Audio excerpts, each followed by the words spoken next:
Well, good afternoon. Welcome. The Biden foreign policy is a disaster across the globe. Afghanistan is a disaster. Russia is a disaster. Ukraine's a disaster. China's a disaster. But there may be no part of the globe more dangerous in the Biden foreign policy than Iran. From the first days of this administration, the Biden foreign policy team set as its top foreign policy goal to negotiate a brand new nuclear agreement with Iran.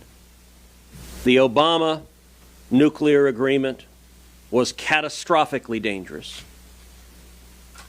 And President Biden wants nothing more than to re-enter a deal that is even worse than the Obama deal. In Vienna, Biden diplomats have been furiously bending over backwards to surrender to the Ayatollah. The same Ayatollah who, as a theocratic despot, regularly chants death to America and death to Israel.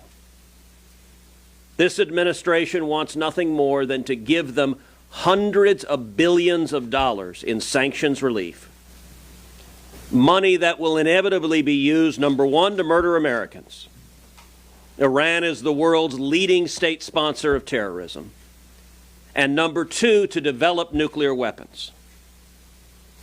Under this administration, we have seen Iran sponsoring terror across the globe. Under the Biden administration, we have seen Iran enriching uranium such that it may be only weeks away from being able to develop a nuclear weapon. Under the Biden administration, we have seen Iran evade the most significant sanctions and return to selling over 1 million barrels of oil a day. Our enemies are stronger today because of the weakness of this administration. And the negotiations in Vienna reveal the utter incoherence and absurdity of their foreign policy. Because this is a deal the Biden administration is preparing to announce that was negotiated by the Russians. Right now, the administration has discovered talking points that Putin is bad. This is after President Biden waived sanctions on Nord Stream 2, effectively inviting Russia to invade Ukraine. All the while in Vienna, it is the Russians who have been negotiating and brokering this deal between the Biden administration and the Ayatollah. And the only thing that has delayed announcement of the deal is in the last week, the Russians, unsurprisingly, went to the Biden administration and said, you're announcing all of these sanctions. You're, of course, going to hold us harmless in the Iran deal. This Iran deal, if and when it is announced, will be a massive win for Vladimir Putin.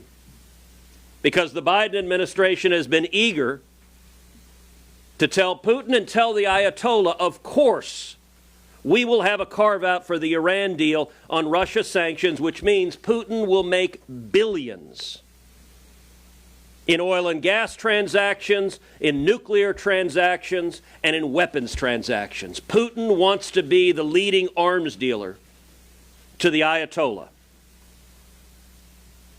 And so the Biden administration is incoherently announcing sanctions on Russia while simultaneously creating a massive subsidy for Russia. This makes no sense. If you want to understand how little sense it makes, just talk to any of Iran's neighbors in the Middle East. Ironically, Obama may have retroactively deserved the Nobel Peace Prize that he was awarded, because he managed to do something that heretofore had been impossible. He united the Israelis and the Arabs. And all he had to do was negotiate a deal that would lead inevitably to Iran getting a nuclear weapon. And suddenly, nations that had been enemies for millennia came together and said, this is truly insane, standing by and allowing the Ayatollah to have nuclear weapons.